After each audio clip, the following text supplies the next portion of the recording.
नमस्कार बालमित्र हो, आज आपण जागतिक जल दिन यावरती थोडीशी माहिती पाहणार आहोत। चला तर मग व्हिडिओला सुरुवात करूया। पाणी म्हणजे जीवन आहे आणि या जीवनसृष्टीच्या मूलभूत गरजांपैकी एक म्हणजे पाणी। पाणी नाही तर सजीव सृष्टीचे जगणे अशक्य होईल। म्हणूनच असे पाण्याचे महत्त्व जगाला पटवून देण्यासाठी 22 मार्च हा दिवस संयुक्त राष्ट्रसंघाने जागतिक जल दिन म्हणून साजरा करावा असे सांगितले आणि लगेच 22 मार्च 1993 हा पहिला जागतिक जल दिन भारतात साजरा करण्यात आला।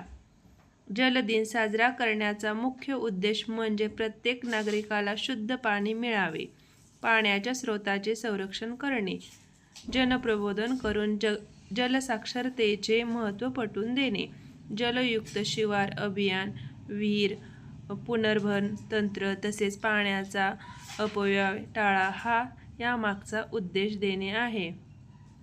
पृथ्वीवर 71% पाणी असलं तरी पिण्यायोग्य पाणी फारच कमी आहे।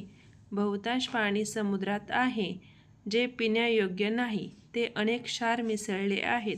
पिण्यायोग्य असणाऱ्या पाण्यातील बहुतांश पाणी दोन्ही ध्रुव आणि हिमालय आदी पर्वतात गोठलेले आहे।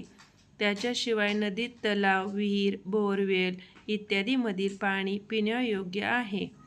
आपण पावसाचे पाणी अडवून जमिनीत जिरवले पाहिजे। तसेच जलप्रदूषण थांबवून जलशुद्धीकरण करण्याचा प्रयत्न करायला पाहिजेत। शेवटी ऋग्वेदच म्हणेन, काय उपयोग तुमच्या पैशांचा आणि सोन्याच्या नाण्यांचा, जेव्हा नसेल तुमच्याकडे एकही थेंब पाण्याचा।